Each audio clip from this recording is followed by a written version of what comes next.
I'm not. No, I've got the right info. It's what's on your webpage. Right, yeah. I haven't. Unfortunately, it's going to take a little bit longer because I did a silly stream and now I need to get everybody back onto the live stream. And I've logged on there. It doesn't seem to be working this morning. So. Yeah. No, I just spoke with a couple of parents who were struggling with it.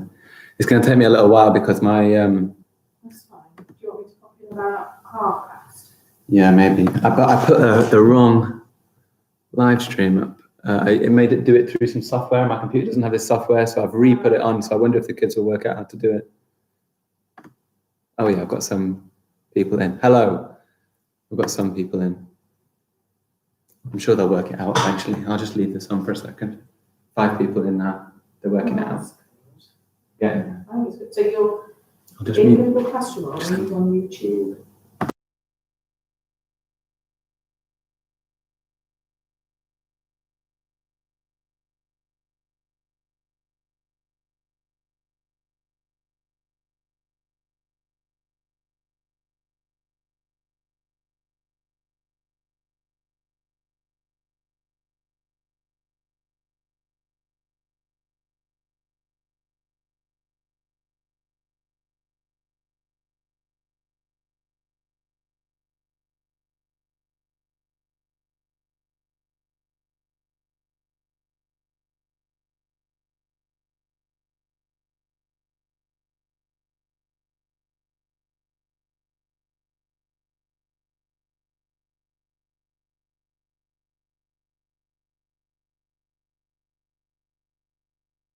Confident. And I know we Hey guys, shown any of our kids. we're just going to wait for everyone else to come back on because we lost the last stream. So we're just going to wait for everyone to join in with the stream, okay?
Morning guys, morning Attic, good to see you.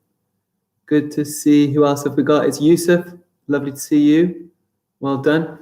Can you hear the sound now? Has the sound come back on? You have to tell me in the chats. Yeah, we're going to do some speech marks, Ridwan. That's right. We're going to wait for a lot more people to come because we had to close down the last stream because there was a problem with it.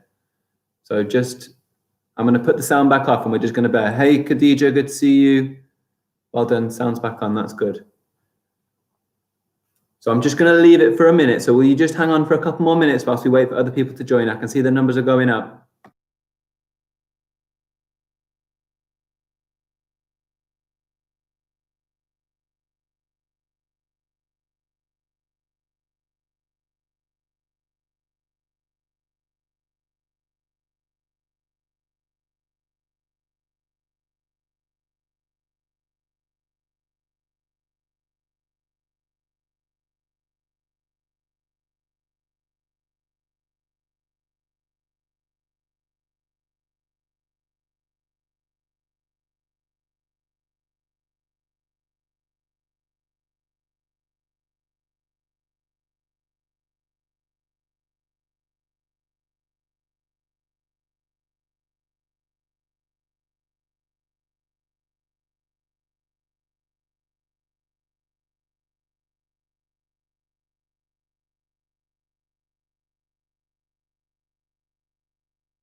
All right, guys. I mean, we had 30 plus yesterday. Oh, let me turn the sound up on this thing.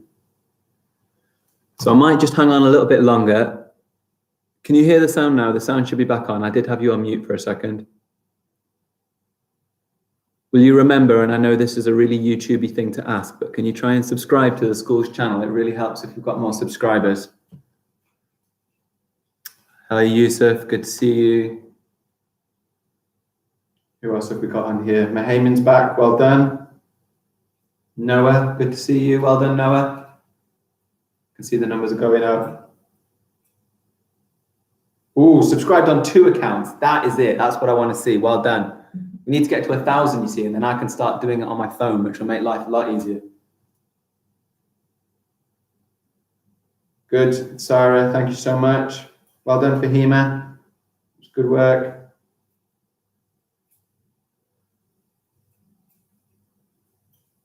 I can see some thumbs up too, which is really good.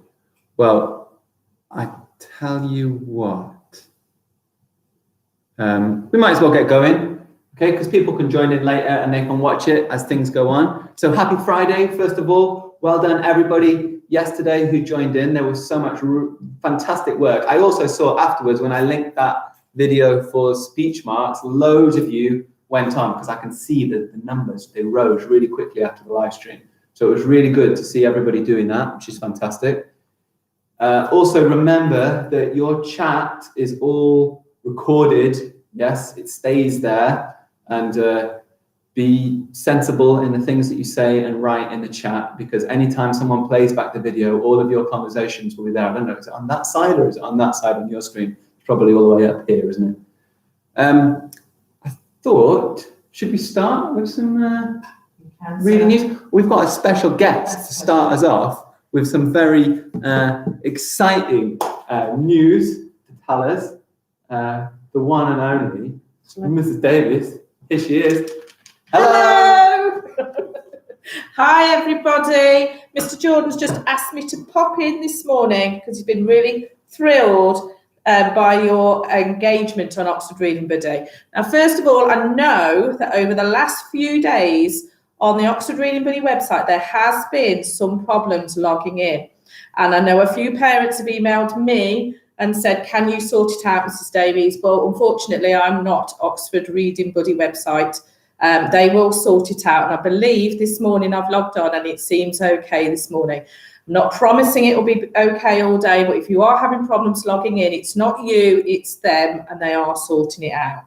So I've got the information from Mr. Jordan, readers of the week. So I'll go through them. 3C, I don't know if you're on, but well done to Mohammed Yusuf. In 3D, well done to Zain. 3J, well done to Abdus Samad. Yeah. Abdus Samad. And in 3P, well done to Anas. And then if we look at the class competition that you've had, I'll go in reverse order. So in 4th place. Anas is on chat. He's saying yes. Yes, Anas, well done. Yes, in 3P, 4th place with 65 points. In 3rd place, it's 3D with 83 points. Unlucky Mr. Jordan, 3J, is in 2nd place. Oh, but the winners with 117 points are 3C. So anybody who's in the chat from 3C, well done. Give yourself a big pat on the back. Okay, guys, I'm going to hand you back to Mr. Jordan. Thank you so much. That is so exciting. Well done to 3C and well done all those winners. I can see all the 3C are getting very excited, which is really good news. And well done to Anas, who's on live stream. Abdus Samad, are you here as well? You were there yesterday. Well done to you guys too. Fantastic. Right, I'm going to tell you what we are running. Thank you so much, miss. I'll tell you what we're going to do today. Today we're going to carry on with our speech marks. We're going to do a little bit more with that. We're going to be looking at some multiplication and how we do multiplication using a number line. And then we're going to be continuing some work with that next week. We're going to look a little bit at Buddhism because that's one of our religions that we've been looking at. We looked at Hinduism before. We're going to do a bit about Buddhism and find out what Buddhists believe. But first, I thought it would be a good idea to find out a little bit about what's been going on in the news, because there's been all sorts of things in the news recently. So I thought I would do a little bit of news round and be a sort of update for you. You might have heard in America, there have been some big protests. This is the big building called Capitol Hill in America, which is like the heart of their democracy, is where all the people who, the American people have elected to represent them, go and vote. And Trump supporters, goaded on by Trump, who tells all sorts of lies and untruth, have stormed and attacked this building, which is a really big event. And we all knew that Trump was a little bit of a worry, but it seems that his lying and his rhetoric has led to people being out on the streets, smashing up buildings. Some people even died that night, which is awful. I thought I'd give you a comparison because this is our building. It's called, I don't know if you can see it over there, I'll bring it a little bit closer. This is in Britain. This is the building where all the power and members of parliament go to. Can anyone on the live stream, can anyone write for me and tell me, what is the name of this building here? Do you know? Can you write it on the live stream for me? Yeah, I can see Mahayman saying that tear gas was deployed. Yeah, I can see Ridwan saying 4 people died. That's really sad, isn't it? Who can tell me what the name of this building here is?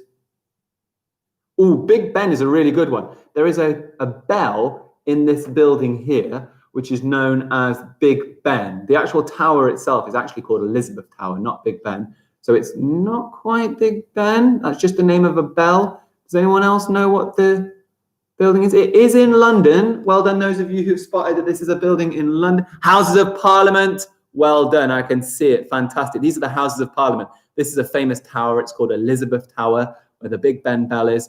And this is our equivalent of Capitol Hill in America. Now, I was thinking to myself, you know, there are protests all the time. We've had protests in the street for BLM and all sorts of things. So we see a lot of protests. Why is this so special? Why are we hearing about it? Well, to understand why it's so special, I did a little bit of Googling last night. The last time this building in Britain was stormed was in 1642. That's about 400 years ago. So as a country, we're very stable, we're very safe. And if this building was to be stormed, well, it would be massive news. So it's really huge news in America that that building's being stormed. And I found out a little bit about this because I want you to do some research about something. I'm going to set you a little personal project for those of you live streaming. The last time this building was stormed was by a man called King Charles I. And King Charles I was the king who was rebelling against the growth of democracy in Britain. And he stormed into this building with his guards to try and arrest these 5 members of parliament. Now, it didn't go very well, the storming of parliament. In the same way as the Americans are angry that their building got stormed, the British were very upset that parliament got stormed, especially by a king, because the king shouldn't be allowed into the House of Commons. That's for us people. The king ended up fleeing London because it didn't go well. In fact, 7 years later, he was captured and he was executed for doing it. So he was actually killed for doing this, the king. But the thing I want you to research is the last time we had a rebellion that stormed the House of Parliament, it led to the English Civil War. So this was a huge war between the people of England, Scotland, Ireland, Wales. We all sort of split into 2 big groups and we had a big war. Feels a little bit like what might be going on in America, although I'm sure it won't turn into a war. The person I want you to research is this man here. His name is Oliver Cromwell. Okay, Oliver Cromwell. And Oliver Cromwell was a bad man. Okay, he was a big part of the English Civil War. This is our country, of course. He did some awful things, especially to the people of Ireland. You see here is the Irish flag. And I would like you to find out a little bit about Oliver Cromwell. Okay, so yeah, I've seen some people, do you write about it? Do you find out about it? It wasn't World War I, it wasn't World War II. It's completely different. It's called the English Civil War. Shall I type it as well into the chat? It's called the English Civil War. And I should have had capital letters there. So it's very naughty, Mr. Jordan, for not putting capital letters on. And I want you to do a little bit of research about the English Civil War, a little bit of research about Oliver Cromwell. And when we do our next live stream, which will be on Monday, because I'm not going to do it over the weekends. So on Monday, when we do our next live stream, I want you to tell me everything you've researched and found out about Oliver Cromwell and the English Civil War. Okay, I'm going to pop these away. Little bit of news for you. Am I like one of those news round reporters? I'm a little bit less jolly than they are, though, aren't I? Okay. Speech marks. Yes, loads of you went and did the video yesterday, which I'm really happy to see. I've even had some emails in with bits of work from you, which is really good. Let's have a look. They were both the same team, but fighting. They both are the same team, but fighting each other. Well, I guess they were both the same people from the same country, but you're going to find out more. You're going to find out more and tell me on Monday. Don't tell me now. Tell me on Monday. Okay? Speech marks. That's the next thing we're going to do. So what I have done here, we need to get into work mode now. Get into work mode. In fact, before we start, even though you're going to be doing some typing in the typey section, what do we call that? The live stream area, I do need you to get yourself a piece of paper and a pencil for maths that we're going to need later on. So shall I say we just have a little pause now for a second to make sure that you can go and find a piece of paper and a pencil if you've got one. It might just be useful to have one nearby. So I'm going to give you a minute. Go and see if you can find a piece of paper and a pencil. I see lots of people saying okay, and I'll just wait for a second. Mostly actually because I just want to get a quick drink of water. So go and get yourself a paper and a piece of pencil. No? Piece of paper and a pencil. That's what.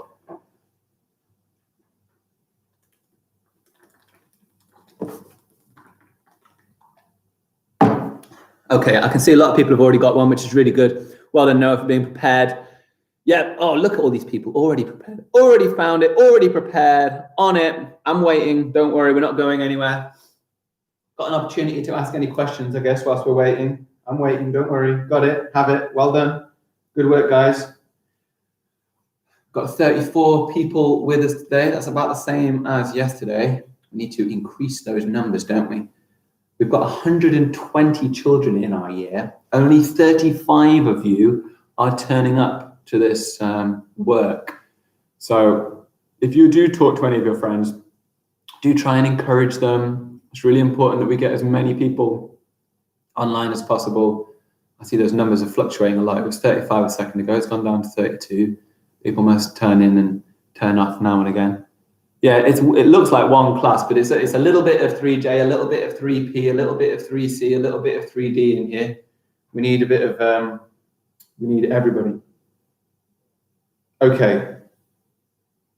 Is the maths 30 minutes? Nah, it won't be 30 minutes, don't worry. It'll be shorter than that. All right. We don't need the paper now. I just wanted you to get it ready. So, speech marks. Let's have a little look at what I have written up here. I've got a little scene with these two, and this wee boy here, Evan, is shouting, "Look over there!"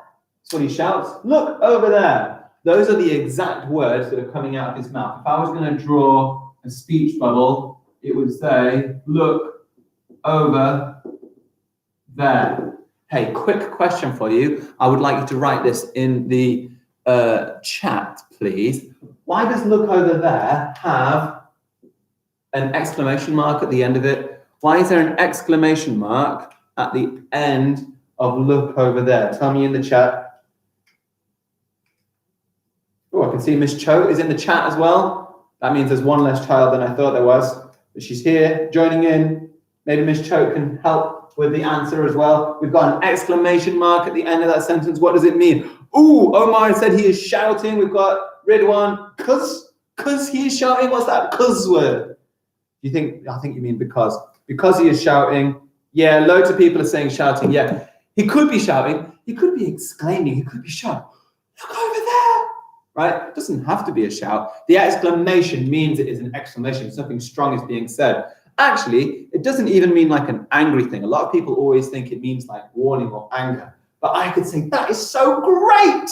Exclamation mark. Yeah? I can use it in a positive as well. An exclamation mark just means that something serious has been stated.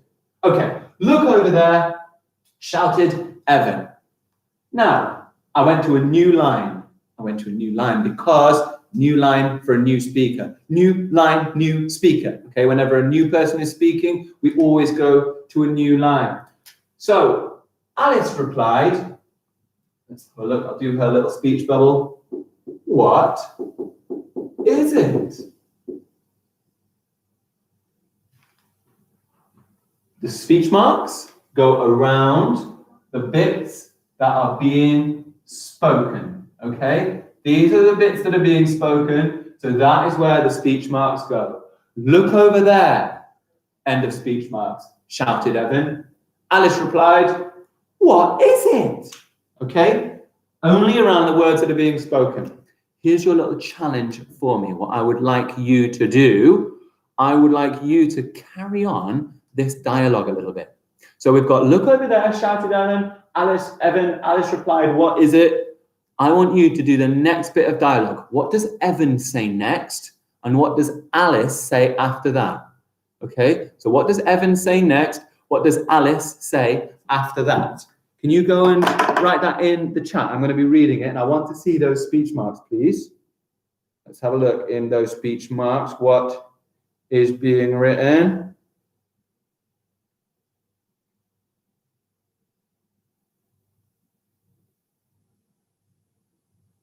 I can see some.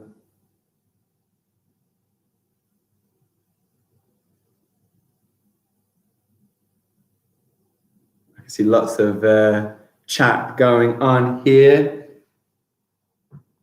Very good. Let's have a look. There's a monster. Ayab, perfect. Okay, although I might say capital letter. Yeah, when someone starts speaking, it's the start of their sentence.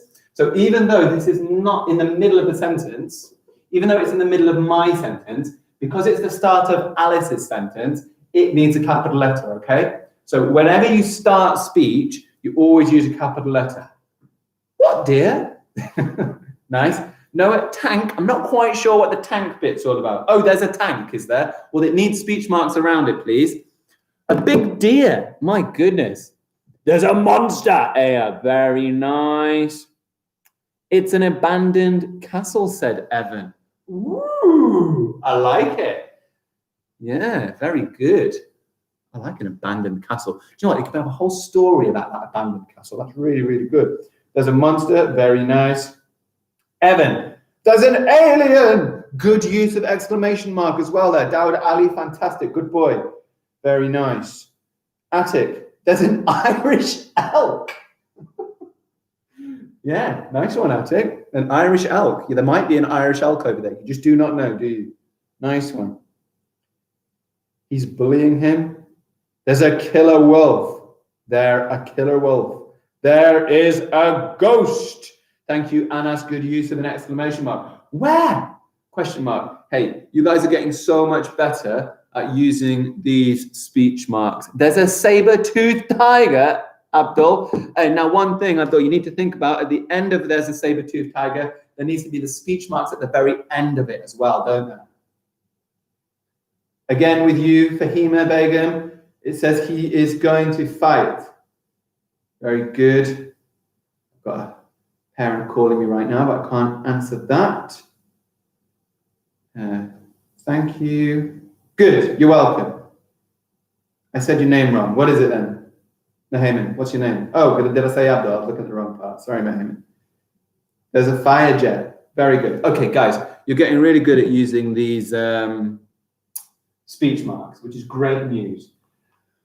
What I want you to do, clarify, I was only going to do this English for a little bit because we did most of it yesterday, and you looked at that other video, which is still posted online. If you want to go to the school's YouTube page, just go and check on there and put in dialogue or speech marks, and you'll find the video that we did all about it, okay? It was really good to see loads of you join in with that yesterday. We are going to move on now. I can see that you are getting really good at using those speech marks, which is super. Congratulations. I'm going to rub that bit off. It's gone. Okay, next we have got multiplication. Is that multiplication? What is that thing? Hey, who was in here yesterday who can remind me? What is that used for? Come on, I want some reminders from yesterday. People who were listening carefully. When do we use that in maths? Oh yeah, no, it's not, is it? That's not a multiplication sign. I'm going to draw this. This is a multiplication sign. What is that thing there, though? Because we saw that yesterday when we were looking at maths.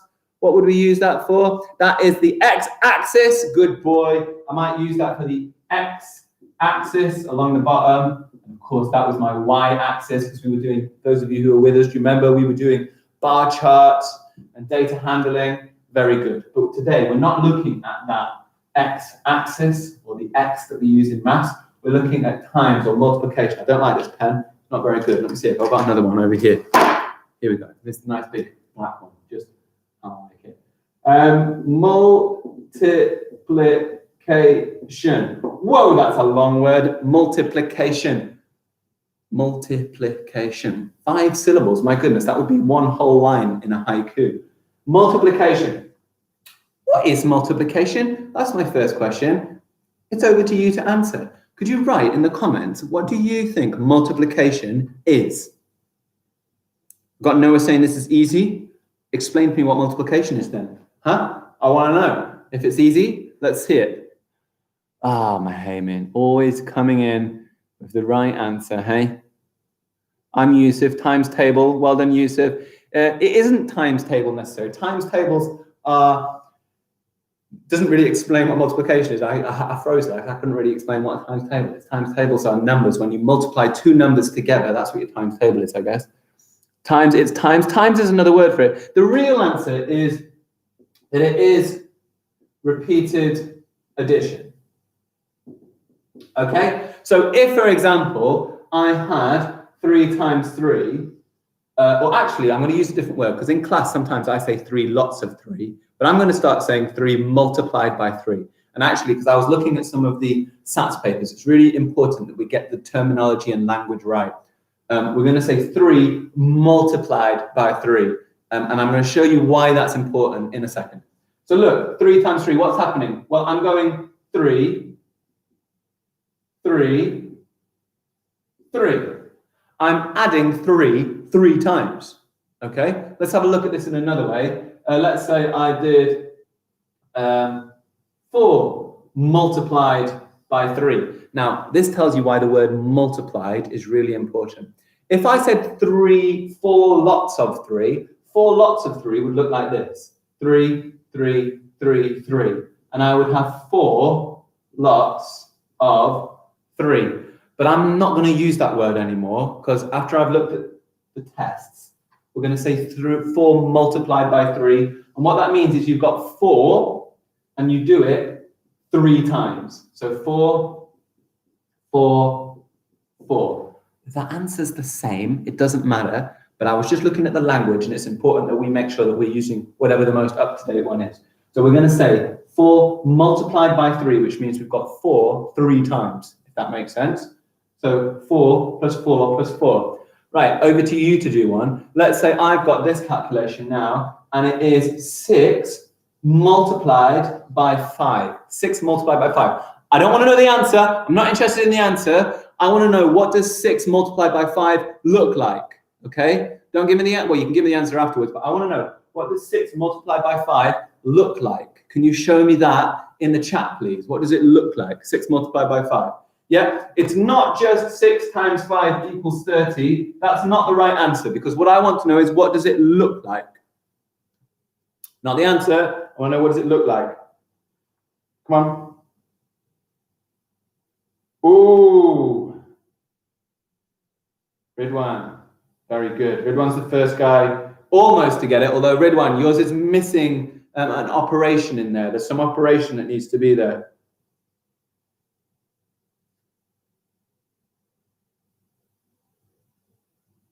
We've got a mixture of things here. Now, Dawud Ali, you would be right if we said, what we were doing a lot of in class, where we were saying 6 lots of 5, but we're going to change the way we say it because of what I've read in the SATs, and we're going to, instead of saying 6 lots of 5, we're going to say 6 multiplied by 5. It's the same answer, okay? But it's just important that we get the language. The language is always changing. We just need to be up to date, okay? And the most up to date thing to say is 6 multiplied by 5. So if it's 6 multiplied by 5, I'm going to give you another one to do in a second. 6 multiplied by 5 is going to look a little bit like this. We've got 6, and we're multiplying it by 5, okay? So we've got 6, 6, well, adding 6, adding 6, adding 6, 6, add 6, add 6. You know what, I can't even count. I've lost where I am. So it should look like that. So it should be 5 6s, basically. Okay, I'm going to give you another one to do and to show me what it looks like, and then we're going to push the difficulty up. We're going to get a little bit harder, and we're going to look at some bigger numbers. Okay, because I know we did a lot of this before lockdown, so a lot of you, this is really quite straightforward. Let's give you another one then. We're going to have, make it hard. It's going to get hard, but I'm going to do one more easy one. Let's see, I want the answer to go along with this, please. So I want to see, what does this look like? 7 times 8. Show me what it looks like, please. Show me what it looks like. I'm going to just quickly, I've got some people in Google Classroom asking me how to. Are you in the live stream? Good stuff. What does it look like? 7 multiplied by 8. Tabor, you've got 7, 7, 7, but you remember it's 7 plus 7 plus 7. Good. I can see we're starting to get this. So this is going to lead on to my next part, because this is starting to get really long and boring. So look, I'm going to do 7 plus 7 plus 7 plus 7 plus 7. Oh, plus 7 plus 7. Oh. This is starting to get boring, isn't it? Having to do loads of 7 and 7 and 7s. Hey, let me show you a little thing that we could do to make this even easier. How many 7s have I got? Well, I've got 8 7s. I can see that because I'm multiplying by 8. Not lots of, I'm multiplying by 8. So if I've got 8 7s, I've got 8 7s, I'm going to partition this, and I'm going to use some numbers that I know really easily, because I might not know what 7 times 8 is off the top of my head, but I know what 5 times 7 is, and I also know what 3 times 7 is. So look, this is what I'm going to do on my number line. I'm going to say, well, 5 times 7 is 35. I know that. That's really easy. I know my 5 times tables. They're simple. And 3 times 7 is 21. And then I'm going to do 35 add 21. So 30 add 20 is 50. 5 add 1 is 6. Hey, that's easy, isn't it? I've chunked it into 2 nice, easy chunks. Okay, 5 times 7 equals 35. 3 times 7 is 21. Yeah, I just broke that 8 down. Instead of doing 7 8 times, I did 7 5 times, and then I did 7 3 times. How is this going to help us? Well, I'm going to show you. We're going to have a nice big number, and you are going to chunk it for me. In fact, no, I'm going to model one first for you. Let's say we have a really big number. So I've got 6, and I'm going to multiply it by, I don't know, 15 times.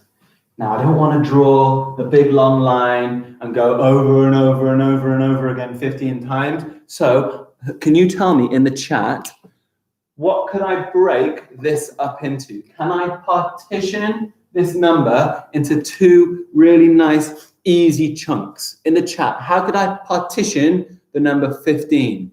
Can anyone tell me, how can I partition the number 15? Some really good, you put it in chunks by Tabor. Well done, Tabor. That's a really good point. Yeah, well, I can see we've got a 10 and 5. Very good. Super work. Yeah.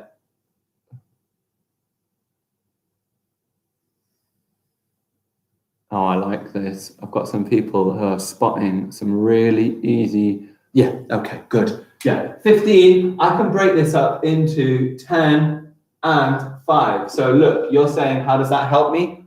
I'll show you. 6 times 10. 6 times 10 equals 60. Simple. 5 times 6, or 6 times 5, equals 30. Simple. 60 add 30 equals 90.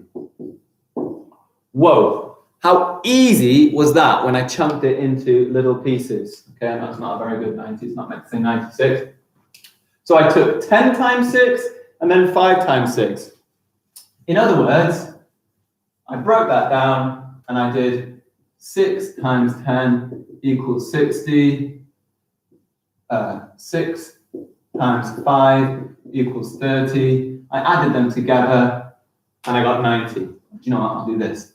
60 add 30 equals 90. Okay? So I am going to give you another one. I'm going to give you like an easy, a middle, and a hard one if you want to challenge yourself with it. And you can have a little go at it in the chat. Hey, Musker, good to see that you've joined in. That's really good. So I'm going to give you an easy, middle, and hard. How about that? In fact, I shouldn't call it that, should I? But that's what I'm going to do. If you're finding it a bit tricky, you're going to do the top one. If you're okay with it, you're going to do the middle one. If you really want to challenge, you can do the bottom one. So we will have, this is my top one, and I want you to chunk it down, I want you to break that number, partition it, and show me what the answer is. We'll have a slightly trickier one here. Okay, and then if you really want to push yourself, we'll have a harder one here. And I know that some people are going to find that nice and easy, but look, you've got 3 little questions on the board. I want you to pick one, it's up to you, and I want you to show me the answer in the chat. So, but I don't want the answer exactly, I want to see how you've chunked it down. So for example, with this one, I would go 10 multiplied by 5 equals plus 2 multiplied by 5. What does that equal? Let's have a look. Anas, good, brilliant. Anas, do another one. Go on, do the next one. Anas has already got the first one. I want you to all have a try at it though. Yeah, Ayab, fantastic, good. I can see some really good stuff here. Instead of me getting right up close to the camera, I'll stand here. You don't want my ugly face pushed into the screen, do you? Yeah, this is good. Well done, guys. You are breaking these numbers down and chunking them really well. Now, is it Salah? I don't know. The problem with Salah is adding those 12s. You could do that. It's absolutely right. But I would find that quite hard. 12 add 12 is 24. Add 12 is 36. I'm starting to get confused already. This is why breaking it down into chunks is a little bit easier. Atik, that's fine. Atik, can you do another one then? But this time, can you show me how you broke it down, please? Sarah M, I don't want to just know the answer. I'd like to see how do you break it down? How are you managing that? Harris, yeah, good. Atik, you need to be showing me how you break it down, don't forget. Sam Bam, hashtag. Thanks, Sam Bam. Not sure how useful. Anas, Ayub. Okay, guys, this is really good. You're starting to get the hang of this. So let me show you what I would do. So I've got this one, 5 times 12. I'm going to go 5 multiplied by 10 equals 50. 5 multiplied by 2 equals 10. 50 add 10 equals 60. Next one, 4 multiplied by 10 equals 40. 4 multiplied by 6 equals 24. Ooh, put myself on the spot there, I wasn't really sure. 40 add 24, or 40 add 20 is 60, add 4 is 64. Now this one down here, it's not even that hard. 6 multiplied by 20, well 6 times 2 is 12, so 6 times 20 must be 120, yeah? I times that by 10, so I'm going to times that by 10. And then 6 times 3 is 18. 100 add nothing is 100. 20 add 10 is 30. 0 add 8 is 8. That equals 138. Right, well done, guys. I do have a video on multiplication on YouTube. I will try and link some of these into the description so that you can have a go at that if you want to challenge yourself even more. I see we're still fluctuating around the 32 level, so I need to get pushing more children to get onto these live streams. Next, we've done multiplication. We've looked at the insurrection in America, and you're going to do more research on the English Civil War, find out who Oliver Cromwell was and how he was so bad to this country. And now we're moving on to Buddhism. It's our RE section of the lesson. You know how I told you to get a piece of paper and a pencil? I meant us to use it in maths, and I totally forgot. So I'm really sorry, those of you who were stressing around the place looking for your paper and pencil. Yeah. I need to plan these better and follow off what I'm doing. Right. RE time. RE. Quick question then. What is RE? What does it mean? And why is RE so important? Because learning about RE is really important, especially in Britain and especially in 2021. So what is RE? Why is RE so important? I love maths as well. That's a really good comment. Thank you so much. The V War, not the V War. No, I'm not quite sure what that is. RE, what does RE? Well done, Ayab. It's religious education. So the next question is, why is it so important to learn about religions? Come on, I'd love to hear what you think. Oh, good try, Anas. It's actually religious education, not reading education. So why is it important? Well done, Aisha. Why is it important to learn about religions? That is your question. Let's have a look at what you've got in the chat. What have we got? What have we got?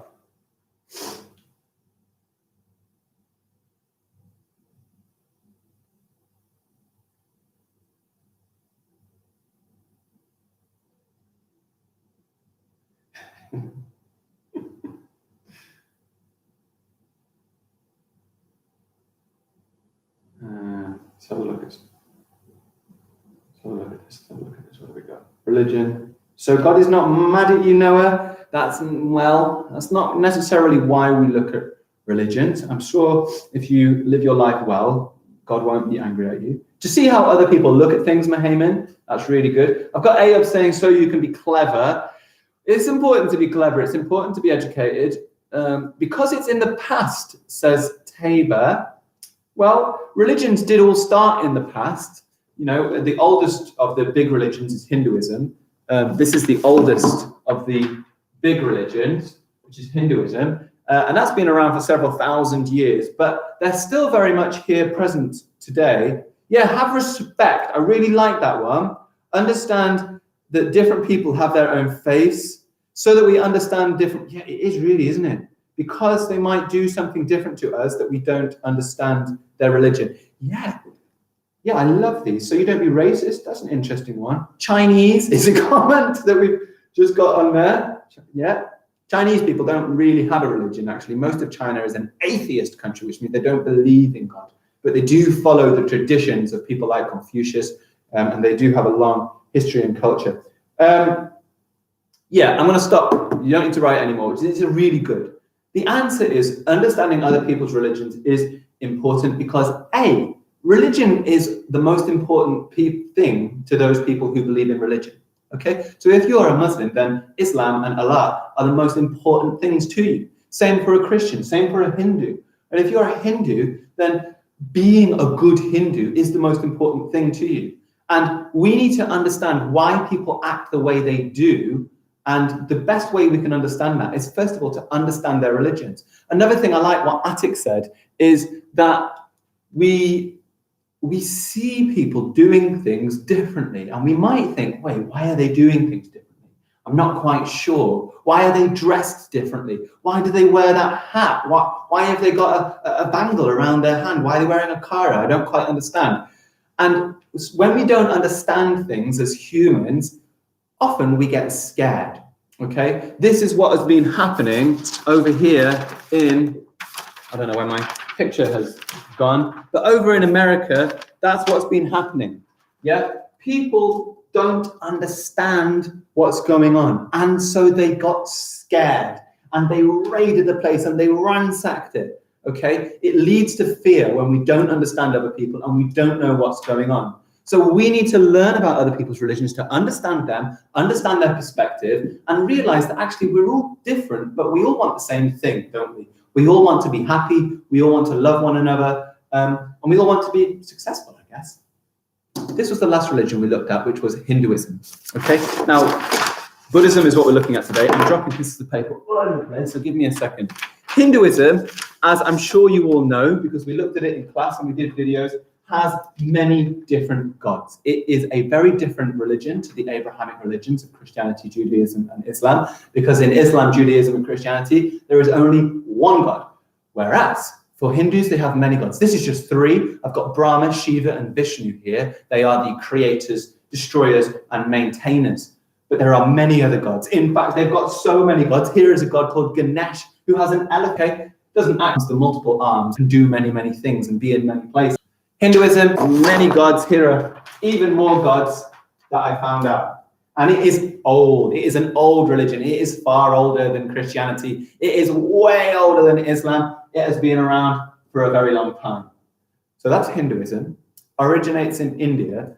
We're not looking at Hinduism today. We are looking at, let me get my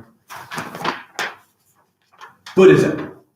And this is the symbol for Buddhism. It is a wheel. It's known as the Dharmic wheel, and it has 8 points on it.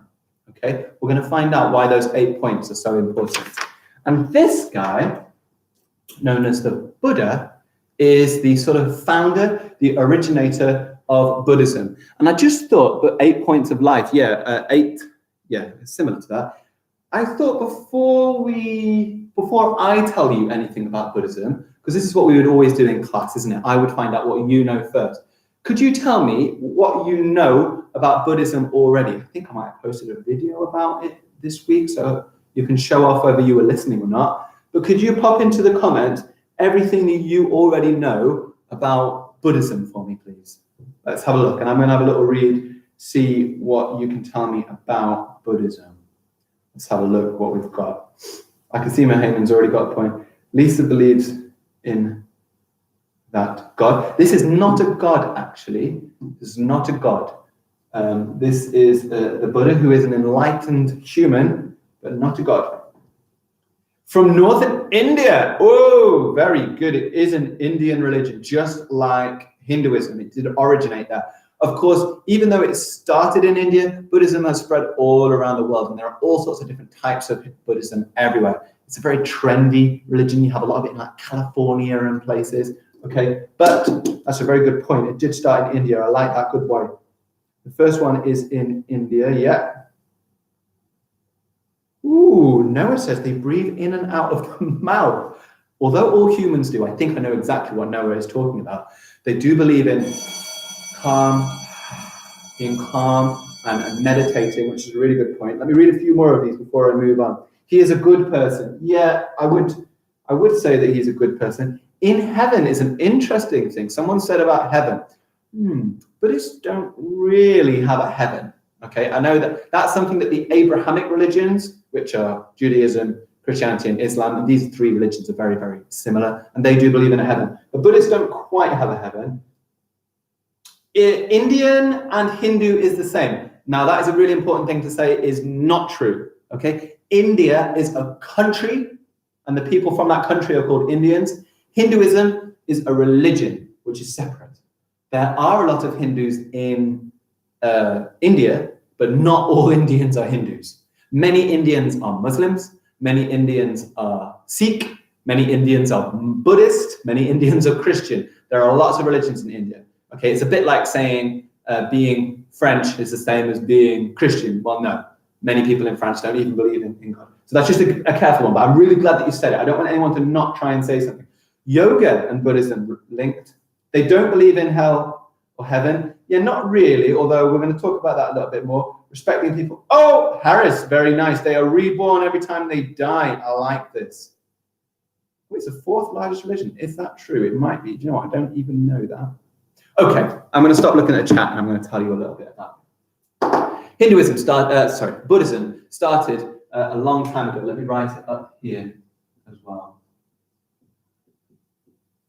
Buddhism started in India, and now this guy was a prince, and his name was Siddhartha Gautama. I want you to go and find out about him a little bit as well. He was a prince who lived in absolute luxury. He had everything that you could dream of, everything that you wanted, and in his whole life, he never saw any suffering.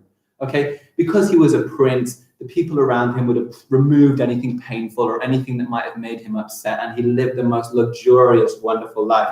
And that's what he thought life was. That's what he believed the world to be. Okay, but then one day he left the palace walls. and he went exploring out and around the town. And as he wandered through the town, he spotted someone laying on the road, coughing and spluttering. They were sick and ill, and he'd never seen such a thing. And he wondered to himself, what was this? As he wandered further, he saw people who were starving and hungry. He saw pain on people's faces. He saw how people in the real world suffered. And this came as a real shock to him. He couldn't believe that he'd spent his life so isolated from the suffering that was in the world.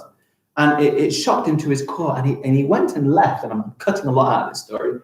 He went and left, and he went to the wood to try and understand the world and to try and understand everything. And he did this thing, which is here, is called meditating. And he retreated to the woods, and he retreated into his own mind, and he meditated, and he calmed himself down, and he began to lose his desires. He began to lose his need for gold and his desire for money. He starved himself, and he began to lose his need for food. And eventually, his mind got into this state. We call this state enlightened, where he saw the world for what it was. He realized something really important for Buddhists, and these are known as the Four Noble Truths. And part of these Four Noble Truths were understanding that in life there is suffering. We all are going to suffer. This is a big part of our bounce back. Yeah, we're all going to have to suffer at some point. I mean, a lot of us are suffering right now, aren't we? It's saying that suffering does have a solution. We can stop the suffering that we feel. The way that we stop this suffering, by the way, also is caused by kind of people's desires, people's wants, people's needs. Yeah, the reason that we all work so hard in this world is because we want the money, because we want to buy that Xbox Series X or that PS5 with the brand new controller. Yeah, we're always trying so hard to get the money, to get the next thing. And he realized that there were 8 things that you could do to make your life better, to become a good person. And we're going to discuss these 8 things a little bit that Buddhists believed in. Buddhists say you need to have the right view on the world, and these 8 points are each of these. We need to have the right view. And what this means is we need to understand the truth. We don't need to be swayed by other people's silly opinions and things. We need to have the right intention, which means that when we do something, we're doing it out of kindness. We need to free our mind of evil and do things for the right reason. We need to have the right speech. Okay? He believes that when we say things, we should never say anything that hurts anybody else. If we say one thing that hurts somebody else, then we are adding to this pool of suffering and pain, which is something that we don't want to do. He believes that we always should have the right actions, okay? Which means that we work for the good of other people, right? We're always doing something knowing that it will help people. We don't do stuff to undermine other people. We don't try and cheat and do horrible things like that. We have the right livelihood. I can't remember how to spell livelihood. Livelihood. And what that means is that we respect life on the earth. Buddhists are vegetarian. They wouldn't want to kill or harm another animal. We're going to talk about why that might be afterwards. We make the right effort. And this is something we talk a lot at school. Make the right effort, which means that we resist evil, that we try our hardest and we always try and do the best thing. We have the right concentration, squeezing it all in there, sorry if that doesn't fit, which means that we spend time in our life calming down. We breathe, we focus, we allow ourselves to rest, and it says that we have the right mindfulness, which means that we control our thoughts. We don't allow ourselves to be distracted by phones all the time and always playing games, so our brains are getting munched. We focus on the things in life that are important. The Buddha felt that as long as we follow these 8 things, then our life can be happy. Now, I said they don't eat animals, and somebody said this in the post already, which is Buddhists, when they die, they don't think they go to heaven or hell. They actually think they come back to life again. We call this reincarnation. The better you do at this, the better your next life will be. Let's say I was born into a very poor family in a poor country. I'm not going to say the name of any countries, obviously. And then I worked really hard. I was kind to everybody. I had the right view. I lived the right life. I concentrated. And then one day when I die, maybe the next time I'll be born again as a prince, and I will do really well in life. But let's say when I become that prince, I become greedy and I start to take money and worry about things. Well, when I'm reborn again, I might come back as a slug or a snail or a worm. And so the actions that we have in our life will determine how we come back in the next life. Okay, do we find that interesting? Yeah, Harris has put like a life cycle. Bruh, I'm so confused, is what somebody has put, which is absolutely fine. Well, it is. It's called reincarnation, and it's what Buddhists believe. They don't believe that when you die you go to heaven or hell. They believe that when you die you get born again. Okay, and they believe that things carry on, that your soul stays in the world and that it goes into another being. So imagine I died right now.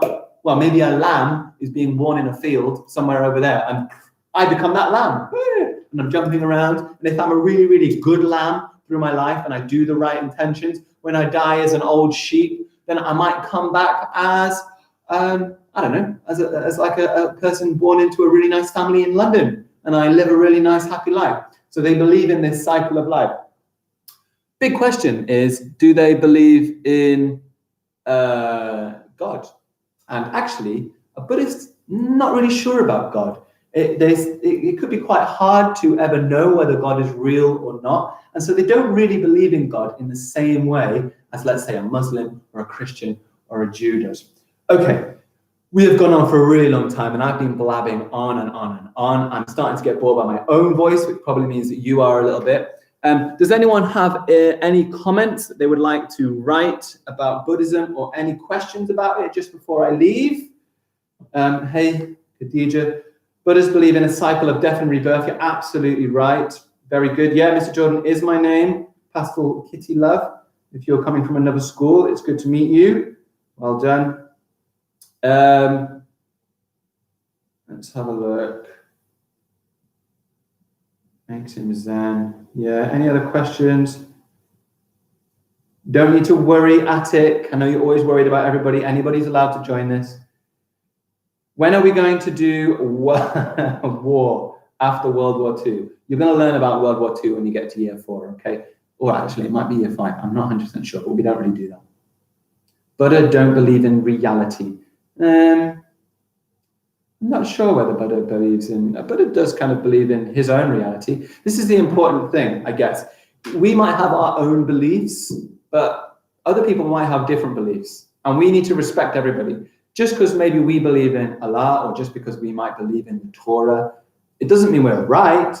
That's just our point of view. And even though Buddhists believe in kind of a different thing to us, it doesn't mean that they're wrong or that they're right. Questions, or just a general question. When are we going back to school? I'm not really sure. Would they die after some time? That's a really good question. Now, they would carry on cycling through life, except if they, like the Buddha, managed to have such a perfect meditation, such a perfect life, and they spent and dedicated their life to Buddhism. They could do this thing, which is becoming enlightened. And once they become enlightened, they can break free from the cycle of life. That's something that they believe. Okay. When will we talk about the 1968 war? Noah, what is the 1968 war? I know there was a 1982 war, which was the Falklands War, but the 1968 war, let's have a Google. I don't really know which one you're talking about here. I've got lots of parents calling me now. 1968. There was a flu pandemic in 1968. Vietnam! You're talking about the Vietnam War. Is that what you're talking about? That's this country here. Is he a prince? He was a prince, Siddhartha Gautama, but then he broke free from that. Look, it's really good. I've kept you on here for long enough, and I'm really proud of you. You have done speech marks, and you have shown in the chat that you can use speech marks. If you're still struggling with that, remember to go and look at the video on YouTube. You have done multiplication, and you have shown me how to multiply big numbers, which I'm really proud of. And there's another video on YouTube all about multiplication for you to do. If you have a look on the Year 3 class page today, Mrs. Duncan has done all the work for you. She's done some more stuff about drawing for your comic, and I want to see those, get them emailed in. She's also done some more work on data handling, which links to the bar chart stuff that we did yesterday. Oxford Reading Buddies, well done, guys. 3J, you came second. You need to come first next week. Come on, we can do it. Well done to 3C, who did come first. Yeah, it has been 1 hour, so I am gonna stop. Ayub, if it was the Vietnam War, I think is what you're talking about, but we're not going to be learning about that in primary school, unfortunately. Okay, well, guys, well done. We're going to do this again on Monday. So we're going to be on Monday at 10 o'clock. Make sure that you're up. Make sure that you're ready. Get some paper and pencil just in case we need it. I know that we didn't need to do it today. Remember to give like a thumbs up, subscribe. Make sure we do that. It helps the channel to grow. God, I sound like a proper YouTuber now, don't I? I'm going to take that all back. Forget it. Do what you want. Right? And I'm going to go. Yeah, 3C first. Well done. Bye, guys. Goodbye. Good to see you. Well done. Monday, 10 o'clock. See you there again. Can't wait.